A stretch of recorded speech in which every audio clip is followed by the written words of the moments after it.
Assalamualaikum warahmatullahi wabarakatuh. Selamat pagi anak-anak. Bagaimana kabarnya?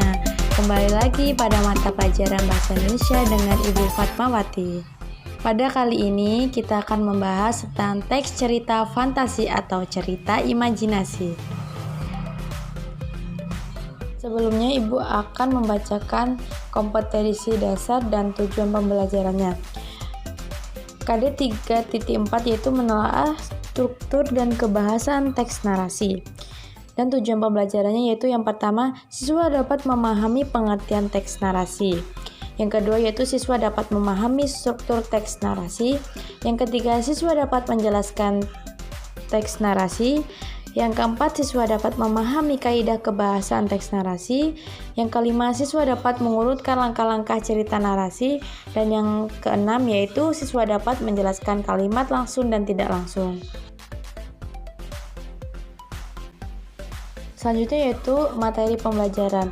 Materi pembelajaran yang akan dibahas yaitu yang pertama ada pengertian dan ciri-ciri teks narasi. Yang kedua yaitu ada struktur teks narasi. Yang ketiga yaitu ada unsur-unsur teks narasi. Yang keempat ada kaidah kebahasan teks narasi. Yang kelima yaitu langkah-langkah menulis cerita imajinasi. Dan yang terakhir yang keenam yaitu kalimat langsung dan kalimat tidak langsung.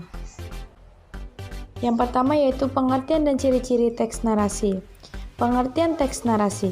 Teks narasi adalah bacaan berupa karangan yang menceritakan atau menjelaskan suatu peristiwa secara detail berdasarkan urutan waktu.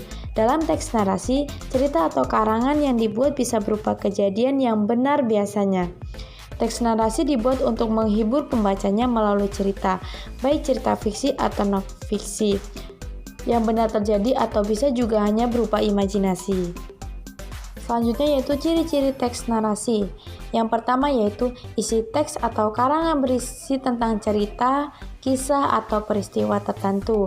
Yang kedua yaitu dibentuk dari beberapa susunan paragraf dengan gaya bahasa naratif. Yang ketiga yaitu memiliki kronologi atau urutan cerita yang jelas. Yang keempat yaitu terdapat suatu peristiwa maupun konflik. Dan yang terakhir yaitu memiliki unsur-unsur pembentuk yang terdiri dari tema, latar, setting, dan karakter. Selanjutnya yaitu ada struktur teks narasi yang terdiri dari orientasi, komplikasi, resolusi, kode atau ending. Orientasi pada teks narasi berisi pengenalan tokoh, setting, latar tempat, latar cerita, latar waktu, dan berbagai komponen awal pengenal cerita lainnya. Selanjutnya yaitu komplikasi. Komplikasi dalam bacaan memuat problem atau pokok persoalan yang ada dalam cerita. Konflik mulai bermunculan dan jalan cerita akan dimulai pada bagian ini. Selanjutnya resolusi. Resolusi membuat jalan keluar atau pemecahan konflik yang diceritakan pada bagian komplikasi. Bagian ini menceritakan kejadian yang hampir berakhir. Dan yang terakhir yaitu koda.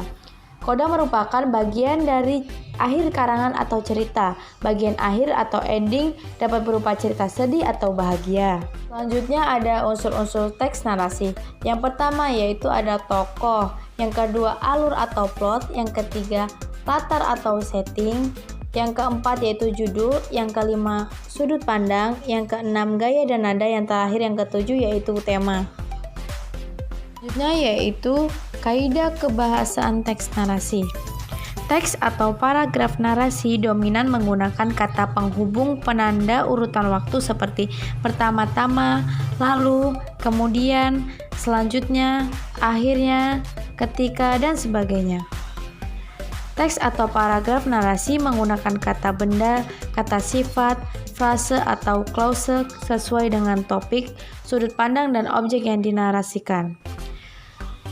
Teks atau paragraf narasi juga mengandung kata kerja transitif atau intrasif sesuai kebutuhan. Dan teks atau paragraf narasi menggunakan kata kiasan atau metafora sebagai penambah citra rasa penyampaian cerita. Selanjutnya yaitu langkah-langkah menulis cerita imajinasi. Yang pertama yaitu memilih topik yang menjadi dasar pencitraan. Yang kedua yaitu mengumpulkan materi sebagai bahan uraian.